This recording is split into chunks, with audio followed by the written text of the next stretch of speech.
Jean-Gabriel Grellet, vous venez de produire Document interdit, la fin d'un secret chez Dervy.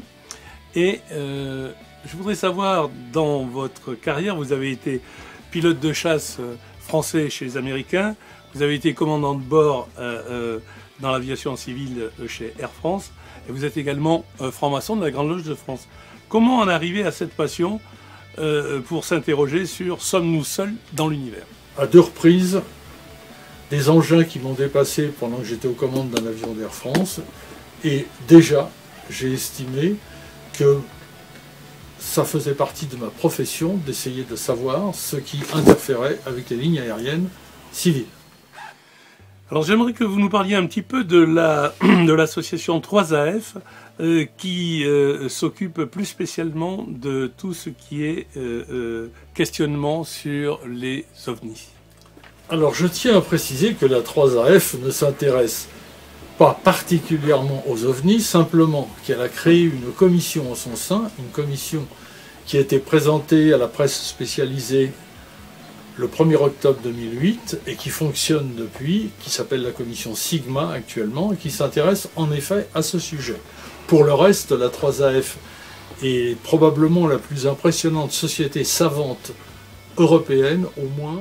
Alors on assiste depuis quelque temps à une levée non pas de bouclier, mais une levée d'une certaine manière du secret, puisque le Vatican vient d'accepter la possibilité d'existence extraterrestre, et de nombreux films, en particulier américains, nous indiquent que l'homme n'est peut-être pas le sommet de l'évolution. Est-ce que vous pensez qu'il y a une préparation psychologique de la population ?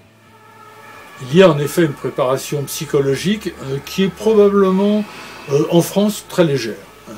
Très légère.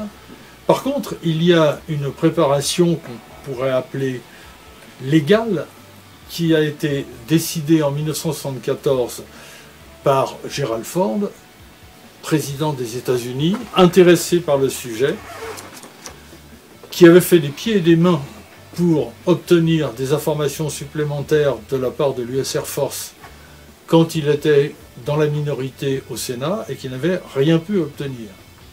Quand il s'est trouvé, à la suite de la résiliation du président Nixon, à la tête des États-Unis, il a immédiatement fait voter une loi tout à fait particulière, dont nous n'avons pas l'équivalent en France, qui s'appelle la loi Freedom of Information and Privacy Act, qui, pour simplifier les choses, permet à tout citoyen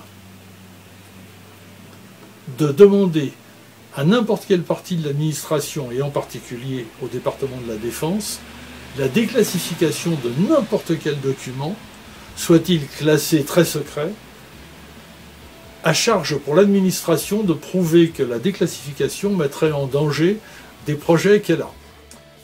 Alors, Jean-Gabriel Grellet, vous avez donc publié Document interdit en 2005 et l'ouvrage vient d'être réédité en 2011 avec comme sous-titre « La fin d'un secret ». Alors, nos lecteurs aimeraient bien savoir quelles sont ces ultimes révélations que nous trouvons dans la dernière édition. Donc la direction du renseignement militaire nous a demandé, surtout son commandant, nous a demandé de faire un briefing à quelques-uns de ses officiers supérieurs, ce qui fut fait en 1995. La date exacte m'échappe pour l'instant, mais elle est précisée dans le livre. Et nous avons surtout mis au courant des officiers français quant à l'existence des documents américains qui nous paraissaient, pour certains, tout à fait convaincants et qui nous paraissaient apporter la preuve tout à fait de la réalité, de la matérialité d'engins construits qui interféraient dans nos espaces aériens. Et finalement, et ça nous a beaucoup intéressés, et je pense qu'à la commission dont je fais partie, nous allons rencontrer des responsables de la Direction générale de l'armement, un service qui dépend de la Direction générale de l'armement est censé en ce moment même étudier des parties matérielles récupérées sur certains de ces engins. En tout cas, oui. Alors, Jean-Gabriel Grellet, toutes les réponses que vous nous avez faites sont des réponses factuelles. qui tiennent à des documents réels. Ce qu'on aimerait savoir, c'est un petit peu, dans l'état actuel de vos connaissances, quelles sont les hypothèses que vous faites sur l'existence de civilisations ou de technologies au-dessus de celle de l'humanité actuelle. Quand j'ai réalisé l'étendue de ce qui nous arrivait, c'est-à-dire que nous étions effectivement, très probablement, en contact avec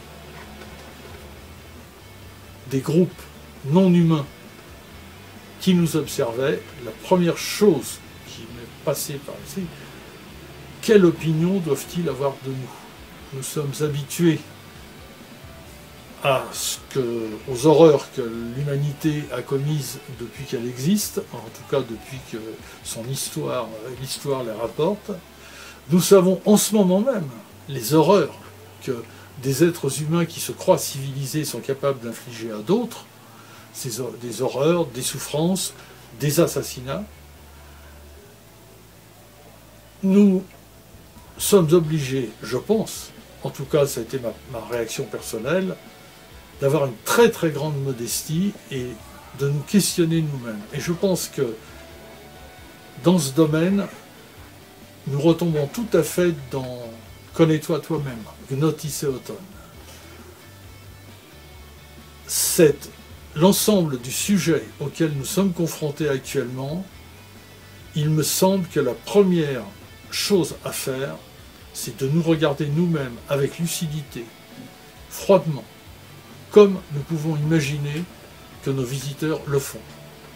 Et là, je dois avouer que c'est une très grande leçon de modestie.